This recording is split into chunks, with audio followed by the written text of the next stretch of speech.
दोस्तों, यदि आप लोग बाजार में ट्रेडिंग या निवेश करते हैं और अभी भी ब्रोकरेज के नाम पर अपनी हजारों रुपए बर्बाद कर रहे हैं, तो अब बदलिए और देश के सबसे अच्छे, बड़े और सबसे भरोसेमंद ब्रोकर जिरोधा के साथ जुड़िए, जहां पर आपका ब्रोकरेज कुछ भी नहीं लगेगा।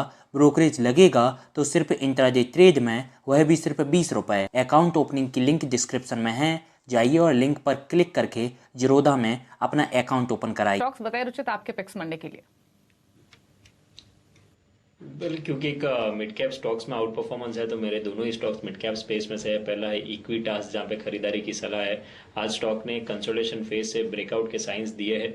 105 के स्टॉप लॉस से खरीदारी की सलाह रहेगी 120 के शॉर्ट टर्म टारगेट्स के लिए। और मेक मनी ऑर्गेनिक्स दूसरा स्टॉक है मिड कैप स्पेस में से, जहां पे जो स्टॉक एक अप ट्रेंड में है और आने वाले सप्ताह में भी हमें लग रहा है कि अप ट्रेंड कंटिन्यू रहेगा।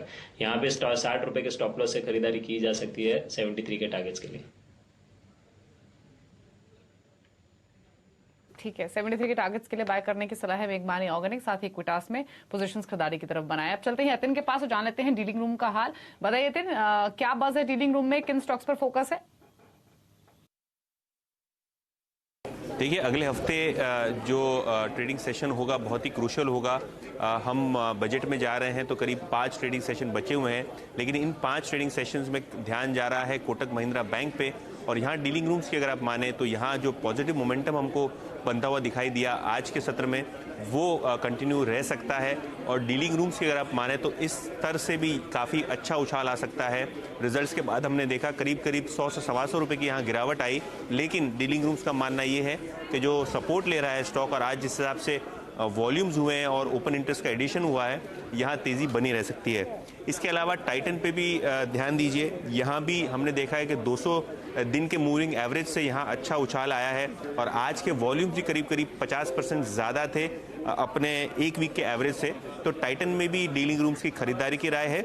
इसके अलावा मिड कैप शेयरों में ध्यान दीजिए स्ट्राइड्स फार्मा पे, और यहाँ डीलिंग रूम्स का मानना ये है कि शॉर्ट टर्म बेसिस पे यहाँ 10 से 15% की तेज़ी बन सकती है। तो खरीदारी की राय है शॉर्ट टर्म के लिए, और काफ़ी अच्छे एचएनआईज यहाँ अपना एक्यूमुलेशन करते हुए दिखाई दे रहे हैं, ऐसा डीलिंग रूम्स का कहना है।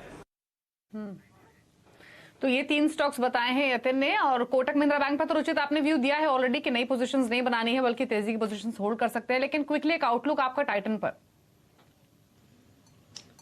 टाइटल एक कंसोलिडेशन फेज में है, लेकिन यहाँ पे जो पिछले 2 ट्रेडिंग सेशन से अपमूव आ रहा है, ये कहीं ना कहीं थोड़ा पॉजिटिव संकेत है।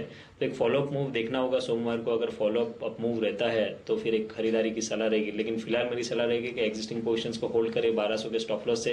1270 का अगर फॉलोअप मूव रहता है तो टारगेट्स बन सकता है। स्ट्राइड्स फार्मा में खरीदारी की सलाह रहेगी। ये स्टॉक काफी अच्छा ब्रेकआउट कल की ट्रेडिंग सेशन में स्टॉक ने दिया है। हमने हमारे क्लाइंट्स को भी 494 के स्टॉप लॉस से खरीदारी की सलाह दी है। 440 के टारगेट्स हम एक्सपेक्ट कर रहे हैं। तो कोटक महिंद्रा बैंक पर एक आउटलुक दीजिए। आज की तेजी के बाद अब सोमवार के लिए क्या स्ट्रैटेजी है?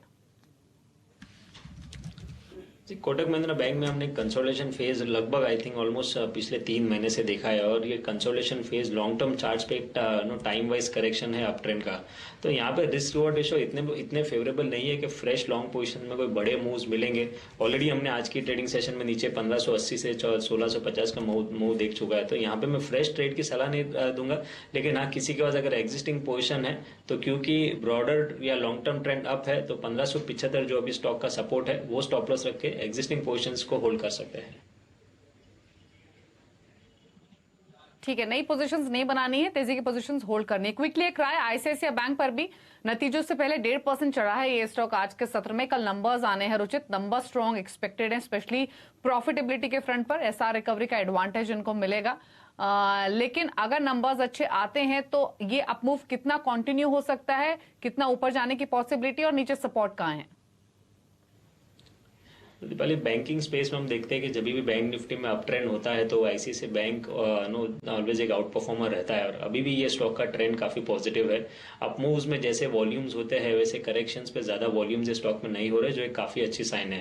तो हमें लग रहा है कि यहाँ पे जो बैंक निफ्टी में अपमूव आएगी उसमें आईसीआईसीआई बैंक डेफिनेटली अपनी लीडरशिप कंटिन्यूड रखेगा। 517 के स्टॉप लॉस से अगर फ्रेश पोजिशन भी बनाना चाहते हैं तो यहाँ पे खरीदारी की जा सकती है 560 के टारगेट के लिए। तो 560 के टारगेट्स के लिए बाय भी कर सकते हैं, बाय किया हुआ है तो होल्ड कर सकते हैं। लेकिन दो और दिग्गज है जिनके नतीजे सोमवार को आएंगे, वो नंबर्स कैसे रह सकते हैं उस पर एक आउटलुक लेते हैं, उसके बाद रुचित का व्यू भी लेंगे। वरुण हमारे साथ है। वरुण, पहले तो HDFC लिमिटेड के बारे में बताइए। ये स्टॉक भी अगेन ICICI बैंक की तरह ही नंबर्स से पहले तेजी के साथ बंद हुआ है, कैसे नंबर्स एक्सपेक्टेड हैं? देखिए, HDFC के नतीजे ठीक ठाक रहेंगे। सिक्योरिटाइजेशन इनकम के चलते इस कंपनी की जो NII ग्रोथ है वो थोड़ी ठंडी रहेगी, करीब 8% के आसपास। लेकिन याद रखिए, इसने ग्रुप फाइनेंस को जो बेचा था उसकी जो फेयर वैल्यू है उसको रिकग्नाइज किया था 9,000 करोड़ के आसपास। इसी के चलते कंपनी का जो मुनाफा है वो 2.5 गुना बढ़ते हुए नजर आएगा। 2100 करोड़ से बढ़ के ये करीब 7,200 करोड़ के आसपास आने का अनुमान लगाया जा रहा है। वहीं कंपनी की जो AUM ग्रोथ है वो करीब 12 से 15% तक रह सकती है। ग्रॉस NPA पे नजर रखिए, पिछले 2 क्वार्टर से ये थोड़ा थोड़ा करके बढ़ते जा रहा है। इस बार भी माना जा रहा है 1.33% से बढ़ के ये करीब 1.35% के आसपास आ सकता है। वही नेट इंटरेस्ट मार्जिन जो है वो पिछले क्वार्टर के तरह ही स्टेबल रहने का अनुमान लगाया जा रहा है। तो HDFC के नतीजे जो है वो भी ठीक ठाक ही रहने वाले हैं। HDFC लिमिटेड पर रुचित, आपका व्यू क्या है? यहाँ पर क्या स्ट्रैटेजी सुझाएंगे मंडे के लिए, कीपिंग इन माइंड की नंबर्स जारी होंगे सोमवार को ही? पहले एक ब्रॉडर ट्रेंड स्टॉक में अभी भी पॉजिटिव है। हमने देखा है कि जब मार्केट में करेक्शन हुआ है तो ये स्टॉक में इतना कुछ करेक्शन या सेलिंग का प्रेशर नहीं दिखा है, तो जो एक काफी पॉजिटिव साइन है। तो यहाँ पे मैं ट्रेंड के साथ ही रहने की सलाह दूंगा। 2400 का काफी क्रूशियल सपोर्ट अब ये स्टॉक के लिए है, तो कोई एग्जिस्टिंग पोजीशन है तो बने रहे, और अगर नई पोजीशन भी बनाना चाहते हैं तो 2400 के नीचे स्ट्रिक्ट स्टॉप लॉस रखे। 2520 से 2540 के टारगेट रेंज के लिए यहाँ पे खरीदारी की जा सकती है। बाय कर सकते हैं और टारगेट्स आपकी स्क्रीन पर है। शुक्रिया रुचित, फिलहाल इतने ही स्टॉक्स पर करेंगे चर्चा। यतिन और वरुण, वीरेंद्र, आप तीनों का भी शुक्रिया अलग अलग रिसर्च पेश करने के लिए। तो इसी के साथ मार्केट्स टुडे में तो यहीं समेटेंगे, लेकिन अगला हफ्ता बेहद इंपॉर्टेंट है क्योंकि बजट से पहला हफ्ता है, तो संभल कर ट्रेड कीजिए। और एक बार फिर से सभी व्यूअर्स को गणतंत्र दिवस की ढेर सारी शुभकामनाएं। नमस्कार दोस्तों, देश के सबसे अच्छे, बड़े और सबसे भरोसेमंद ब्रोकर जिरोधा के साथ जुड़िए, जहां पर आपका ब्रोकरेज कुछ भी नहीं लगेगा। ब्रोकरेज लगेगा तो सिर्फ इंट्राडे ट्रेड में, वह भी सिर्फ 20 रुपये। और दोस्तों, साथ ही आपको बता दूं कि यहां पर अकाउंट ओपन कराने के लिए आपको अपना POA यानी कि पावर ऑफ अटॉर्नी देने की कोई आवश्यकता नहीं है, जिसका उपयोग करके हाल ही में देश के एक बड़े ब्रोकर ने 2000 करोड़ का घोटाला किया। तो दोस्तों, अकाउंट ओपनिंग की लिंक डिस्क्रिप्शन में है, जाइए और लिंक पर क्लिक करके जिरोधा में अपना अकाउंट ओपन कराइए।